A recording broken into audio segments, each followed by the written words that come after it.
88 दिनपछि पायो सरकारले पूर्णता। प्रधानमन्त्री देउवाद्वारा गठबन्धनका सांसद समेटेर मन्त्री परिषद विस्तार। प्रधानमन्त्री शेरबहादुर देउवाले मन्त्री परिषद विस्तार गरेका छन्। सरकार गठन भएको 88 दिनपछि देउवाले मन्त्री परिषदलाई पूर्णता दिएका हुन्। कांग्रेसबाट ज्ञानेन्द्र बहादुर कार्कीलाई सञ्चार सूचना तथा प्रविधि, दिलेन्द्र बडुलाई कानून न्याय तथा संसदीय मामिला, उमा रेग्मीलाई महिला बालबालिका तथा ज्येष्ठ नागरिक, मिनेन्द्र रिजाललाई रक्षा, उमाकान्त चौधरीलाई खानेपानी मन्त्रालयको जिम्मेवारी दिएका छन्। यसअघि कानून मन्त्री रहेका कार्कीले सञ्चारको जिम्मेवारी दिएका हुन्। उनी कानून मन्त्रीका रूपमै सरकारको प्रवक्ता समेत थिए। स्वास्थ्य राज्य मन्त्री रहेका उमेश श्रेष्ठलाई प्रधानमन्त्री कार्यालयमा राज्य मन्त्रीका रूपमा ल्याइएको छ। देउवाले उद्योग वाणिज्य तथा आपूर्ति मन्त्रालयको जिम्मेवारी गजेन्द्र हमाललाई दिएका छन्। मन्त्री हुने हमाल सांसद होइनन्। कांग्रेसबाट यसअघि बालकृष्ण खाँड, नारायण खड्का परराष्ट्र मन्त्री भइसकेका छन्। त्यस्तै जनता समाजवादी पार्टी जसपाबाट रेणु यादव, भौतिक पूर्वाधार तथा यातायात मन्त्री राजेन्द्र श्रेष्ठ, संघीय मामिला तथा सामान्य प्रशासन राम साहित यादव, वन तथा वातावरण मन्त्री र महेन्द्र राय यादव कृषि तथा पशुपन्छी विकास मन्त्रीमा नियुक्त भएका छन्। त्यस्तै नेकपा एकीकृत समाजवादीबाट रामकुमारी झाँक्री, संस्कृति पर्यटन तथा नागरिक उड्डयन मन्त्री कृष्ण कुमार श्रेष्ठ, श्रम रोजगार तथा सामाजिक सुरक्षा मन्त्री प्रेम आले शहरी विकास मन्त्री बनेका छन्। प्रधानमन्त्री देउवाले सुरुदेखि नै महत्त्व दिएर राखेको स्वास्थ्य तथा जनसङ्ख्या मन्त्रालयको जिम्मा विरोध खतिवडाले पाएका छन्। स्वास्थ्य राज्य मन्त्रीमा समाजवादीकै भवानी प्रसाद खापुङ नियुक्त भएका छन्। त्यस्तै प्रधानमन्त्री देउवाले नेकपा माओवादी केन्द्रका देवेन्द्र पौडेललाई शिक्षा, विज्ञान तथा प्रविधि, शशि श्रेष्ठलाई भूमि व्यवस्था सहकारी तथा गरिबी निवारण, महेश्वर गहतराजलाई युवा तथा खेलकुद मन्त्रालयको जिम्मेवारी दिएका छन्। माओवादीबाट यसअघि अर्थ मन्त्रीमा जनार्दन शर्मा र ऊर्जा मन्त्रीमा पम्फा भूषाल छन्। नवनियुक्त मन्त्रीहरूले पद तथा गोपनीयताको शपथ लिएका छन्। शुक्रबार साँझ शीतल निवासमा आयोजित समारोहमा राष्ट्रपति विद्यादेवी भण्डारीले नवनियुक्त मन्त्रीहरूलाई शपथ खुवाएकी हुन्। यस्तै राष्ट्रपतिकै उपस्थितिमा नवनियुक्त राज्य मन्त्रीहरूलाई प्रधानमन्त्री शेरबहादुर देउवाले पद तथा गोपनीयताको शपथ ग्रहण गराएका हुन्। सरकार गठन भएको 88 दिनपछि प्रधानमन्त्री देउवाले मन्त्री परिषदलाई पूर्णता दिएका हुन्। गठबन्धन बनाएर देउवाको नेतृत्वमा सरकार गठन गरे पनि मन्त्रालय भागवण्डा लगायतका विषयमा सहमति जुट्न नसक्दा मन्त्री परिषद विस्तार हुन सकेको थिएन। प्रदेश नम्बर 1 का मुख्यमन्त्री भीम आचार्यले कार्तिक 5 गते विश्वासको मत लिने भएका छन्। उनले शुक्रबार बसेको संसदीय दलको बैठकमा दशैंपछि विश्वासको मत लिने जानकारी गराएका हुन्। सरकारले असोज 24 गते प्रस्ताव दर्ता गर्ने तयारी गरेको छ। विपक्षी गठबन्धनले भने मार्ग प्रशस्त गर्न माग गर्दै आएका छन्। प्रदेश 1 का विपक्षी दलका नेताहरूले आचार्यलाई 22 असोज अगावै राजीनामा दिएर राजनैतिक इज्जत जोगाउन आग्रह गर्दै आएका छन्। संवैधानिक व्यवस्था अनुसार 24 असोज भित्र मुख्यमन्त्री आचार्यले विश्वासको मत लिइसक्नु पर्नेछ। पार्टी विभाजन भएपछि 10 भदौमा हतार शेरधन राईलाई राजीनामा गराएर मुख्यमन्त्री नियुक्त भएका आचार्यले 30 दिन पुगिसक्ने भएकाले 24 असोज भित्र विश्वासको मत लिइसक्नु पर्नेछ। तर उनले चलाकी पूर्वक विशेष अधिवेशन बोलाउनु पर्नेमा मागतिर बोलाउनु पर्ने नियमित हिउँदे अधिवेशन शुक्रबार बोलाएका हुन्। प्रदेश 1 मा 92 सांसद छन्। एमालेको 41, कांग्रेस 21, माओवादी केन्द्र 15, एकीकृत समाजवादी 10, जनता समाजवादी 3, संघीय लोकतान्त्रिक मञ्च र राप्रपाको 1 जना सांसद छन्।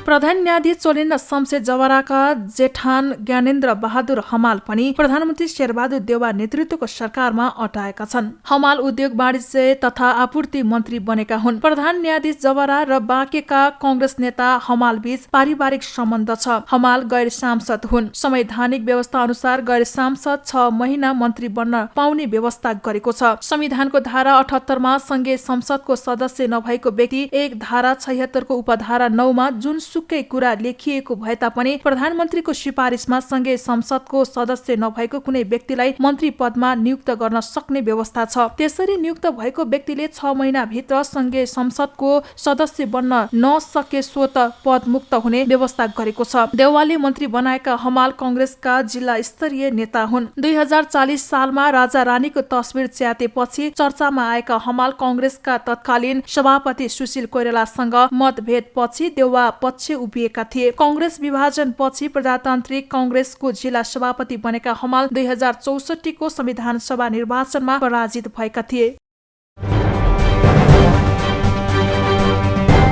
प्रधान न्यायाधीशले सरकारमा हिस्सा मागेको विषयमा संसदमा उठ्यो प्रश्न। हिस्सा सम्बन्धी खबर सत्य नभएको सरकारको दाबी। सरकारले मन्त्री परिषदमा प्रधान न्यायाधीशले भाग मागेको भन्ने विषयमा कुनै सत्यता नरहेको बताएको छ। शुक्रबार बसेको प्रतिनिधि सभाको बैठकमा नेपाल मजदुर किसान पार्टीका सांसद प्रेम सुवालले प्रधान न्यायाधीशले सरकारमा भाग मागेको भन्ने आएको भन्दै सरकारको ध्यान आकर्षण गराएका थिए। सांसद सुवालले मन्त्री परिषदमा 2 जना मन्त्रीको भाग मागेको विषयमा स्पष्ट पार्नुपर्ने बताएका हुन्। कार्यपालिकामा भाग खोज्ने प्रधान न्यायाधीश जवरा विरुद्ध किन महाअभियोगको प्रस्ताव आएन भनेर उनले प्रश्न पनि गरे। सर्वोच्च अदालतबाट देउबाजीलाई प्रधानमन्त्री पदमा नियुक्ति गर्ने सहित प्रतिनिधि सभाको पुनर्स्थापनाको परमादेश भयो। अहिले समाचार प्रकाशित भयो प्रधान न्यायाधीश चोलेन्द्र शमशेर राणाद्वारा परमादेशको पारिश्रमिक 2 जना मन्त्री भाग माग्यो। यसको सर्वोच्च अदालतबाट विषयमा हस् तर प्रधान न्यायाधीशको सिफारिसमा मन्त्री हुने 2 जनाको नाम समेत सार्वजनिक हुँदा यो होइन भन्न गाह्रो भयो। हावा नचली पाट हल्लिन्न। शक्ति पृथकीकरणको सिद्धान्त विपरीत प्रधान न्यायाधीशबाट भएको यो गतिविधि विरुद्ध जनताको सर्वोच्च संस्था संसदमा महाभियोग प्रस्ताव किन नआएको संसद जिउँदो देखाउनु जरुरी छ सभामुख महोदय। जवाफमा सरकारका प्रवक्ता समेत रहेका कानून न्याय तथा संसदीय मामिला मन्त्री ज्ञानेन्द्र बहादुर कार्कीले प्रधान न्यायाधीश जवराले मन्त्री परिषद विस्तारमा भाग खोजेको भन्ने समाचारमा सत्यता नभएको बताए। उनले यस्ता भ्रममा नपर्न समेत आग्रह गरे। सम्माननीय सभामुख महोदय, माननीय सदस्यले जुन कुराहरू उठाउनु भएको छ त्यसका निमित्त म माननीय सदस्यलाई धन्यवाद दिन चाहन्छु। उहाँले महत्त्वपूर्ण कुराहरू उठाउनु भएको छ र आफ्नो बोल्ने क्रममा उहाँले प्रधान न्यायाधीशले सरकारमा भाग मागेको भन्ने कुरा पनि उल्लेख गर्नुभएको छ। म उहाँलाई यो सम्मानित सदन मार्फत आग्रह गर्न चाहन्छु, यसमा कुनै सत्यता छैन र यस किसिमको भ्रममा नपर्नका निमित्त म मान्यजीलाई आग्रह गर्दै मेरो भनाई उहाँलाई फेरि धन्यवाद दिँदै अन्त गर्न चाहन्छु। धन्यवाद। केही दिन अगाडि प्रधान न्यायाधीश जवराले मन्त्री परिषदमा भाग मागेको विषय सार्वजनिक भएको थियो, तर सर्वोच्च अदालतले पनि यस विषयमा सत्यता नभएको बताइसकेको छ। सरकारले निजामती सेवा विधेयक फिर्ता गरेकोमा प्रतिपक्ष एमालेको असन्तुष्टि। संसदलाई एमालेले पङ्गु बनाएको सत्ता पक्षको आरोप। प्रमुख प्रतिपक्षी दल नेकपा एमालेले निजामती सेवा विधेयक 2075 फिर्ता गरेर सरकारले गल्ती गरेको टिप्पणी गरेको छ। एमालेको संसदीय दलका उपनेता सुभाष नेवाङले संसदीय समितिमा समेत छलफल गरेर आएको सो विधेयक संसदबाट फिर्ता गरेर सरकारले साह्रै बेठिक र उल्टो काम गरेको प्रतिक्रिया दिएका हुन्। शुक्रबार संसद बैठकबाट बाहिरिने क्रममा उहाँले सञ्चारकर्मीहरूले राखेका जिज्ञासाको जवाफ दिँदै विधेयकहरूलाई फिर्ता लैजाने र अध्यादेश मार्फत विधेयक ल्याउने काम गरे आफ्नो पार्टीलाई मान्ने नहुने चेतावनी समेत दिए। यो अहिले जे भएको छ त्यो एकदम बेठिक भइरहेको छ। लामो समय समितिमा छलफल यहाँले देखिराख्नु भएको छ। निजामती विधेयक कति समय समितिमा छलफल, त्यत्रो समय लिएर बल्ल बल्ल तपाईँ हामी सबैको दबाब फेरि चाँडो ल्याऊ चाँडो पास गरेर भनिराखेको यो विधेयक बल्ल बल्ल संसदमा प्रवेश गर्यो। संसदमा यतिन्जेल रह्यो। अब अहिले आएर त्यसलाई फिर्ता लैजाने भनेर सरकारले फिर्ता लिने काम गर्यो। यो साह्रै बेठीको उल्टो काम गरिरहेको छ। संसदमा विधेयक नल्याउने, भएको विधेयकलाई फिर्ता लैजाने, अनि के गर्ने? तपाईँले भनेको जस्तो देश अध्यादेशको बाटोमा जाने। यदि यो दिशामा जान खोजेको हो भने हामी यो उल्टो बाटोतिर लाग्यौँ। यो बैठक हो। उपनेता नेङमाङले सरकारले आफूहरूको कारणले कुनै पनि विधेयक नरोकेको पनि स्मरण गराउनु भयो। तर सरकारले अध्यादेशको बाटो रोजेर निजामती सेवा विधेयक फिर्ता लिनु उपयुक्त नभएको उहाँको तर्क थियो। उता सत्तारूढ दल नेपाली कंग्रेसका सांसद दिलेन्द्र प्रसाद बडुले प्रमुख प्रतिपक्षी दल नेकपा एमाले निरन्तर संसद अवरुद्ध गरेकाले सरकारले निजामती सेवा विधेयक फिर्ता लिनु परेको बताएका छन्। कंग्रेस सांसद बडुले जरुरी कानूनहरू समेत पास गर्न नदिने गरी प्रमुख प्रतिपक्षी दलले गैर जिम्मेवार ढंगले संसद अवरुद्ध पारेपछि सरकारले विधेयकहरू फिर्ता लिएर अध्यादेशको सहारा लिनुपर्ने अवस्था आएको दावी गरेका हुन्। प्रमुख प्रतिपक्षले यति ठुलो अवरोध गरिरहेको छ, लगातार अवरोध गरिरहेको छ कि संसदमा सुचारू हुन नदिने, राज्य सञ्चालनमा जरुरी कानुनहरू पास गर्न नदिने, जनताका जल्दाबल्दा समस्याहरूलाई जनताका माझमा पुर्याउन नदिने, वातावरण नबनाउने, यो जनताप्रतिको उत्तरदायित्व, संसदप्रतिको उत्तरदायित्व बिर्सेर जसरी गैर जिम्मेवार ढङ्गले गैर उत्तरदायी ढङ्गले प्रमुख प्रतिपक्षले जुन अवरोध खडा गरिरहेको छ त्यसको परिणाम त्यसकारण गर्नु। त्यसै गरी सांसद शरद सिंह भण्डारीले पनि प्रमुख प्रतिपक्षी दल नेकपा एमाले संसद अवरुद्ध पार्ने काम गरिरहेकाले कानून बनाउने काम अघि बढ्न नसकेको भन्दै चिन्ता व्यक्त गरे। संसदीय पद्धति, संसदीय मर्यादा, संसदीय अभ्यासलाई भत्काउने काम सुरु भएको छ। संसदलाई पङ्गु बनाउने, डिफङ बनाउने काम सुरु भएको छ। यो चाहिँ नि असाध्यै चिन्ताको विषय हो र हामी वास्तवमा यो विषयमा चिन्तित छौँ।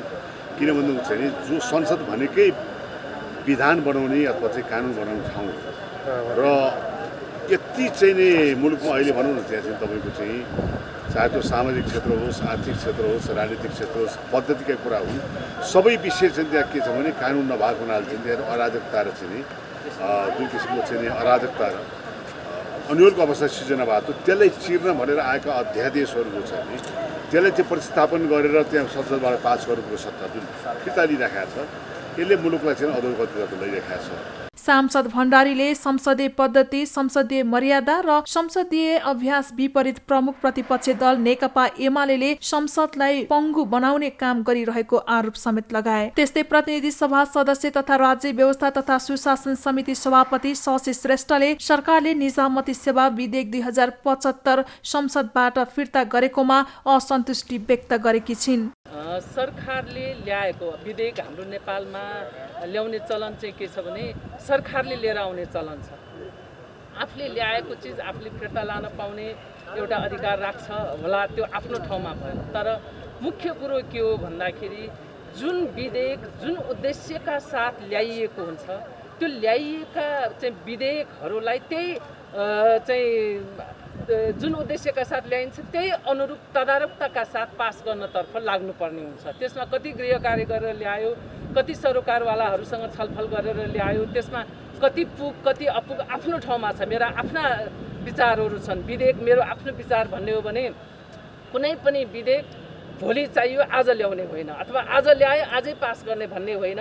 5 वर्ष पछाडि कस्तो कानुन मुलुकमा बनाउने भन्ने कुरो आजैदेखि गृह कार्य गरेर मुलुकलाई कतातिर लाने भन्ने कुराहरू चाहिँ सबै छलफल विचार विमर्श विज्ञ विशेषज्ञहरू सरोकारवालाहरूसँग छलफल गरेर ल्याउनु पर्ने विषय हो। प्रतिनिधि सभाको शुक्रबारको बैठक पछि सञ्चारकर्मीहरूसँग कुरा गर्दै समिति सभापति श्रेष्ठले प्रतिनिधि सभाको सम्पत्ति भइसकेको विधेयकलाई सबै राजनैतिक दल मिलेर पास गर्नुपर्नेमा यतिका समयसम्म पास नगरी फिर्ता गरिनु दुःखद विषय भएको उनले बताएकी हुन्। विधेयकको गम्भीरतालाई हेरेर पास गर्नुपर्नेमा दलहरूको ध्यान जान नसकेको उनको गुनासो छ। सरकारले शुक्रबार प्रतिनिधि सभामा रहेको संघीय निजामती सेवा विधेयक 2075 फिर्ता लिएको हो। सरकारले प्रतिनिधि सभाबाट 2वटा विधेयक फिर्ता लिएको छ। प्रमुख प्रतिपक्ष नेकपा एमालेको नाराबाजीका बीच रेलवे विधेयक र संघीय निजामती सेवा विधेयक सरकारले प्रतिनिधि सभाबाट फिर्ता लिएको हो। कानून मन्त्री ज्ञानेन्द्र बहादुर कार्कीले उक्त विधेयक फिर्ता लिने प्रस्ताव प्रतिनिधि सभाको बैठकमा राखेका थिए। मन्त्री परिषदले 2078 साल असोज 19 गतेको बैठकले विधेयक फिर्ता लिने निर्णय गरेको हो। रेलवे विधेयक राष्ट्रिय सभाबाट अघि बढेको थियो। राष्ट्रिय सभाबाट पारित भएर प्रतिनिधि सभा आइपुगेको विधेयक फिर्ता लिने प्रस्ताव प्रतिनिधि सभामा पेश भएको हो। अब प्रतिनिधि सभामा विधेयक फिर्ता लिने प्रस्ताव पारित भएको जानकारी राष्ट्रिय सभामा जानेछ। दुवै विधेयक प्रतिनिधि सभाको बहुमतले फिर्ता लिएको हो। माननीय कानून न्याय तथा संसदीय मामिला मन्त्री श्री ज्ञानेन्द्र बहादुर कार्कीले राख्नुभएको सङ्घीय निजामती सेवा विधेयक 2075 फिर्ता लिने प्रस्तावलाई निर्णयार्थ प्रस्तुत गर्दछु। यो प्रस्तावको पक्षमा हुने मान्य सदस्यले हुन्छ भन्नुहोला, यसको विपक्षमा हुने मान्य सदस्यहरूले हुन्न भन्नुहोला। यो प्रस्तावको पक्षमा हुने मान्य सदस्यहरूले हुन्छ भन्नुहोस्। यो प्रस्तावको विपक्षमा हुने मान्य सदस्यहरूले हुन्न भन्नुहोस्। हुन्छ भन्ने पक्षका मान्य सदस्यहरूको बहुमत भएकोले सङ्घीय निजामती सेवा विधेयक 2075 फिर्ता लिने प्रस्ताव बहुमतले स्वीकृत भएको घोषणा गर्दछु। विधेयकको विपक्षमा मतदान गरेका नेमकिपाका सांसद प्रेम सुवालले संसदमा आइपुगेको विधेयक फिर्ता लिने निर्णय प्रजातान्त्रिक हुन नसक्ने बताए। उनले विधेयक फिर्ता गरेर सरकारले अध्यादेश ल्याउन लागेको उल्लेख गरे। उनले विधेयक फिर्ता लिने मन्त्री परिषदको निर्णय भएको उल्लेख गरे पनि किन फिर्ता लिन लागिएको भन्ने जानकारी दिएनन्। सम्माननीय सभामुख महोदय, सरकारले संसदमा पेश गरिसकेको विधेयक फिर्ता लिने र अधिवेशन अन्त्य गरी अध्यादेशबाट देश चलाउनु प्रजातन्त्र विपरीत हो, गैर संवैधानिक र निरङ्कुशता हो र यो पञ्चायतको पुनर्स्थापना जस्तै हो। यसतर्फ हामी सबै मान्नेहरू र यो सिङ्गो सदनको ध्यान जानु आवश्यक छ। संसदले सरकारलाई संसदको चुनौती सामना गर्न लगाउनु आवश्यक छ। शुक्रबारको बैठकमा पनि नेकपा एमाले अवरोध जारी नै राखेको छ। बैठक सुरु हुन साथ एमालेका सांसदहरूले नाराबाजी गरेका थिए। प्रतिनिधि सभाको बैठक असोज 25 गतेसम्मका लागि स्थगित भएको छ।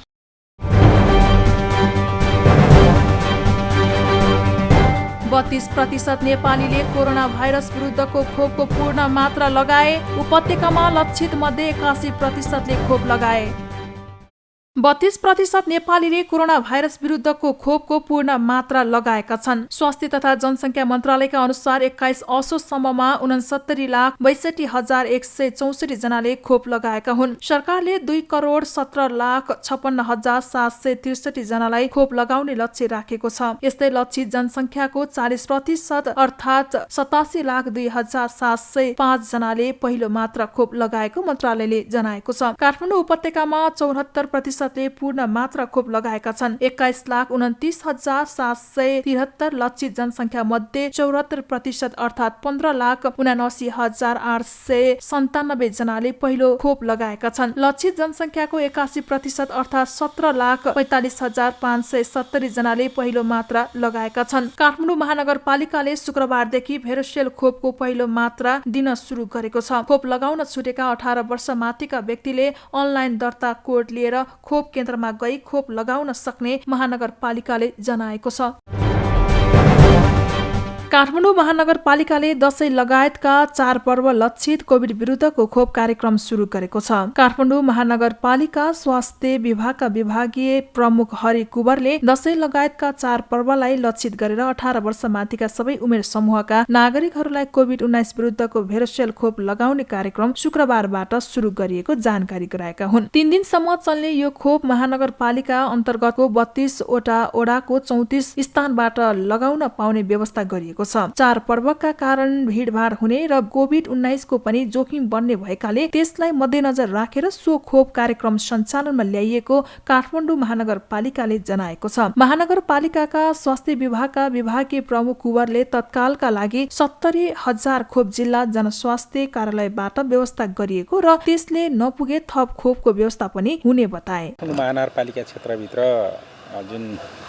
आज असौज 22 गतेदेखि जुन 22, 23, 24 गते 3 दिनसम्म यो चाडपर्वलाई लक्षित गरेर जुन चाडपर्वमा मानिसहरूको बजार किनमेलमा भिडभाड हुने अनि सार्वजनिक यातायातमा आवाजात गर्दाखेरिको भिडभाड हुने जस्ता गतिविधिलाई न्यूनीकरण गर्ने उद्देश्यले पनि खोपलाई हामीले प्रायोरिटी दिएर जुन चाडपर्व लक्षित खोप कार्यक्रम जुन भेरोसेल जुन लगाउने कार्यक्रम सुरु गरेका छौँ आजदेखि र यो चाहिँ 18 वर्षभन्दा माथि सबै उमेर समूहकालाई दिनको लागि काठमाडौँ महानगरपालिकाभित्र 32 वडामा खोप केन्द्र, कुनै कुनै वडामा 2 वटा पनि छन् र 34 वटा खोप केन्द्रबाट आज भोलि पर्सि 3 दिन चाहिँ यस जुन भेरोसेल खोप कोभिड-19 को विरुद्धमा लगाउने कार्यक्रम रहेको छ। काठमाडौँ महानगरपालिकाले बिरामी नागरिकहरूलाई भने लाइन नबसी सो खोप लगाउने व्यवस्था मिलाइएको जानकारी गराएको छ। स्वास्थ्य विभागका विभागीय प्रमुख कुवरले बिरामीहरूका लागि लाइन नबसी सो खोप लगाउने व्यवस्था मिलाइएको बताए। उनले पहिलो चरणको यो भेरोसेल खोप लगाउनेहरूलाई दशैं तिहारको बीचमा दोस्रो चरणको खोप लगाउने पाउने व्यवस्था मिलाउने जानकारी समेत दिए। चाहिँ खोप केन्द्रमा त्यस्ता बिरामीहरू हुनुहुन्छ भने उहाँलाई चाहिँ उभिन नदिकन अगाडि लिएर लाइनमा बस्नु पर्दैन। हाम्रा स्वयंसेवक भाइहरू हुनुहुन्छ, उहाँहरूले अगाडि लगेर नै उहाँलाई चाहिँ वेट नगर्ने हिसाबले त्यो खोप लगाउने कार्यक्रम व्यवस्था मिलाएका छौँ। काठमाडौँ महानगरपालिकाले स्वास्थ्य मापदण्डको पूर्ण पालना गर्दै खोप लगाउने कार्यक्रममा सहभागी हुन पनि सबैलाई आह्वान गरेको छ। परिचय पत्र नखुलेका नागरिकले ओडा कार्यालयको सिफारिसमा सो खोप लगाउन पाउने व्यवस्था पनि गरिएको स्वास्थ्य विभागका विभागीय प्रमुख कुवरले बताए।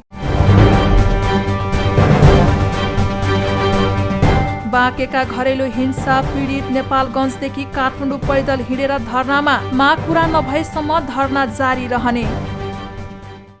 बाँकेमा घरेलु हिंसाद्वारा मारिएका ननकुन्नी धोबी र निर्मला कुर्मीको हत्यारालाई कारबाहीको माग गर्दै पीडित परिवार नेपालगञ्जदेखि काठमाडौँसम्म पैदल आई धरना बसेको छ। बाँकेमा दुई महिलाहरू ननकुन्नी धोबी र निर्मला कुर्मीको परिवारकै मिले मत्तोमा हत्या गरिएको भए पनि स्थानीय प्रहरी प्रशासनले मुद्दा दर्ता गर्न आलटाल गरेको र दोषीलाई पक्राउ नगरेको भन्दै पीडित परिवारले दोषीलाई कारबाहीको माग गरी असोज 1 गतेदेखि नेपालगञ्जबाट पैदल यात्रा गरेको हो। पीडित परिवारले दोषीलाई कारबाही गर्न तथा दोषी उप कारबाही प्रक्रिया अगाडि नबढाउने जिल्ला प्रहरी कार्यालय बाँकेका एसपी श्याम कृष्ण अधिकारी र डीएसपी मधुसूदन नेउपानेलाई विभागीय कारबाही गर्न माग गर्दै काठमाडौँ स्थित माइती घर मण्डलमा धरना सुरु गरेको छ। दोषीलाई कारबाही गर्न ननकुन्नी धोबीका भाइले माग गरेका छन्।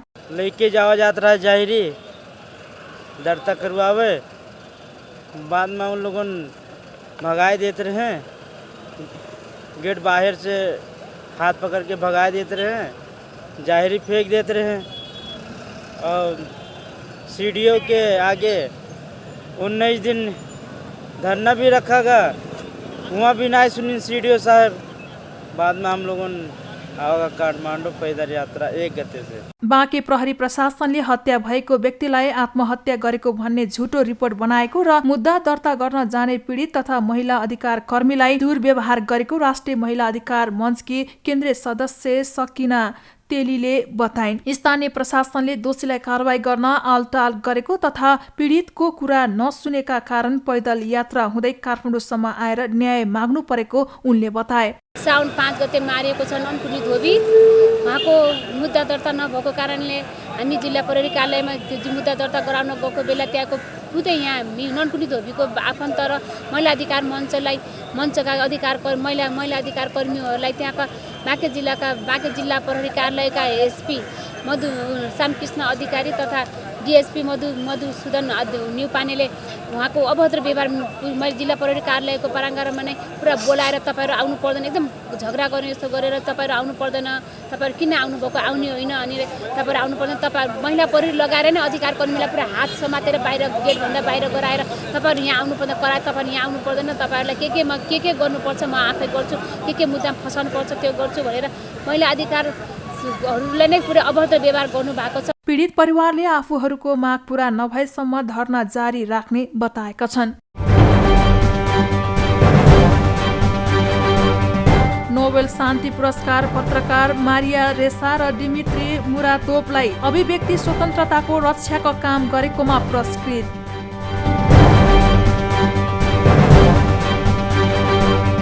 र ए डिभिजन फुटसलको उपाधि स्पोर्ट्स क्यासललाई फाइनलमा शङ्खमूल फुटसललाई 4-2 गोल अन्तरले पराजित। ए डिभिजन राष्ट्रिय फुटसल लिगको उपाधि स्पोर्ट्स क्यासल फुटसल क्लब पोखराले जितेको छ। पोखरा रङ्गशाला स्थित कभर हलमा शुक्रबार भएको फाइनल खेलमा घरेलु टोली स्पोर्ट क्यासलले शङ्खमूल फुटसललाई 4-2 को गोल अन्तरले हराउँदै उपाधि जितेको हो। शुक्रबार भएको प्रतिस्पर्धात्मक खेलमा क्यासलका तर्फबाट किशोर गुरुङले ह्याट्रिक गर्दै आफ्नो टिमको जित सुनिश्चित गरे। क्यासलकै विजय गुरुङले 1 गोल गरे। यस्तै शङ्खमूलको तर्फबाट लक्ष्मण थापा मगर र मणि लामाले एक गोल गरेका थिए। उपाधिसँगै स्पोर्टकास्टरले नगद 10 लाख प्राप्त गरेको छ। उपविजेता बनेको शङ्खमूलले 5 लाख प्राप्त गरेको छ। पहिलो संस्करणको लिगमा 10 टोलीले प्रतिस्पर्धा गरेका थिए।